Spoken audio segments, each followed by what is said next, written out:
tell no man.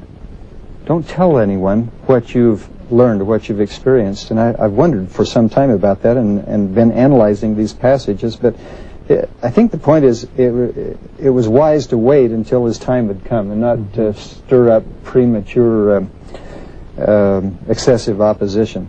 And also keep a low profile, as we would say, and keep the miracles quiet, because as well as he's on a certain time schedule. Yeah, and don't discuss what went on. I mean, it's one thing to walk out of a miraculous moment and everybody sees the miracle. It's a whole other thing to describe in detail the sacredness. It's not secret. It is so sacred and so close to the Spirit that some of those things are not to be shared. Well, and I think we get a little glimpse of that as to how Peter responds to this whole event. Now, it seems it falls a little flat, but you remember after that experience, then Peter says, let's build tabernacles for Moses and Elias, and the Sukkot that we're talking about there.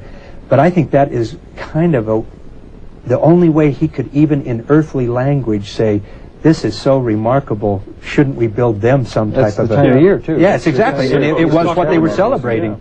Yeah. But he couldn't, in earthly language, pay any greater tribute than to have those translated beings be able to dwell in a booth with him in some way.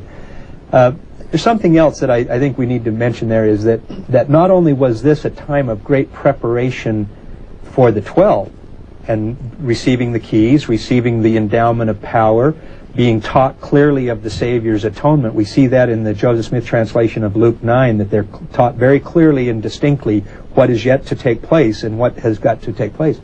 I think this was also a remarkable time of comfort and preparation for the Savior for what he's about to take place as well. Well, it says they came, Moses and Elijah, spoke of his decease that he should accomplish at Jerusalem. Luke's word, although the prophet did change that even to other words about his death and his resurrection. I like Luke's words because they didn't come to talk about his death. They came to talk about his decease that he should accomplish. Right. That's isn't that an interesting time to do that too? October, when the harvest is brought in and the gardens die, and you talk about the bounty that's provided. At the same time, the earth kind of sleeps and closes, the harvest is produced that gives life and sustenance to everyone. You're pretty poetic today. Another thing... I'll try and control myself. Another thing, too, I think Elder McConkie points out that Peter, James, and John, this first presidency of the church, is seeing Jesus in this glorious transfigured state, surrounded by other heavenly beings, hearing the voice of God.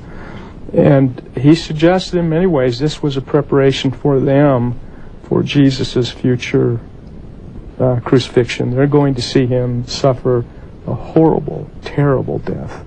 And it would be easy to give up at that point if you don't have the panoramic vision. But they've got a vision now of who he is and what he's going to accomplish. One step beyond that, not only is he going to die, the Gospels don't end with the crucifixion. No. They end with there's something There's glorious. something more. That's what I love about the book of Revelation, too.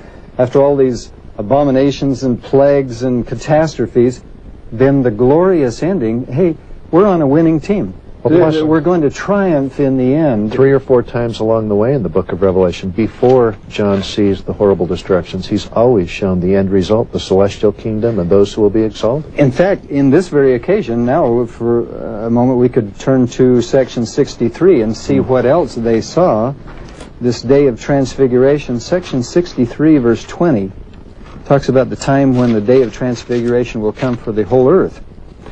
When the earth, verse 21, shall be transfigured, even according to the pattern which was shown unto mine apostles upon the mount, of which account the fullness ye have not yet received.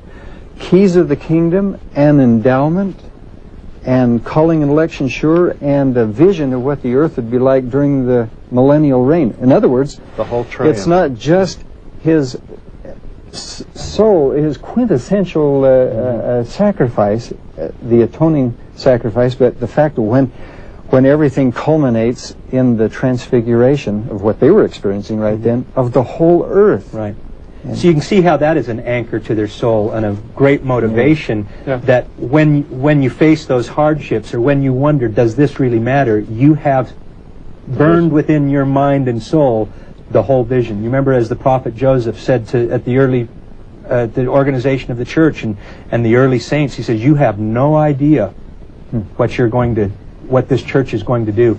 But when you have had that vision, then you're able to go forward. I think we need to look at a couple of other passages before we end our segment today. We've talked about some of those things that took place, but we also are alluded to something else that is going to yet occur, as well as is occurring at that moment, is in verse 10, as they're talking now about this experience a little bit. It says, and his disciples asked him, saying, why then say ye, the scribes, that Elias must first come? So this is again talking about the coming forth of Elijah, and Elias is going to come. And it's important to clarify the use of that word. Yeah. Elias is the Greek form of Elijah. Mm-hmm. So usually in the New Testament, referring to Elijah the prophet. But Elias is also a name title for somebody who is a forerunner, one coming to prepare the way. So he brings up, yes, Elias surely will first come. And then he adds the important phrase. Yes. Elias has come. He's come. And he's going to come again. Okay? What do you see there, Jeff? I love the inspired version of this moment as they're coming down off the mountain. They're talking about this. The forerunners that they're being shown are not only Moses and Elijah, who are giving them the keys to precede the growth of the church, but Elias, John the Baptist, who's come to the earth, and the great Elias of the latter days, Joseph Smith. They're even taught there. Just in the JST in the appendix, he says, I say unto you, Elias has come already, concerning whom it is written, behold, I will send my messenger, and he shall prepare the way before me. And they knew him not, and have done unto him whatsoever they listed. Likewise shall also the Son of Man suffer of them. But I say unto you, who is Elias? This is Elias, whom I send to prepare the way before me.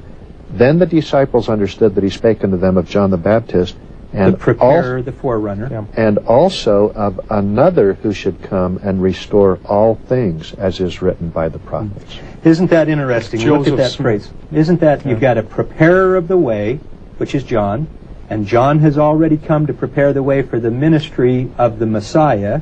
And both times. And then you have the restorer. One of the significant things of Matthew chapter 17 is that it's not just a historical account of what took place on a mountain far away, but that it was a prophecy and a foreshadowing of something that was going to take place in the latter days in a temple.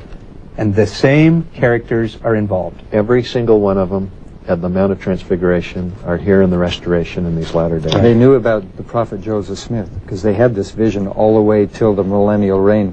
And so as we read Matthew 17 and think of that remarkable event, it has great meaning and application to us as Latter-day Saints, because the keys have been conferred, never to be taken from the earth. The kingdom is here. The covenants have been restored. The principles and ordinances that the Savior taught, and they all get their efficacy in the great atoning sacrifice of Jesus Christ that was taught at that important mount.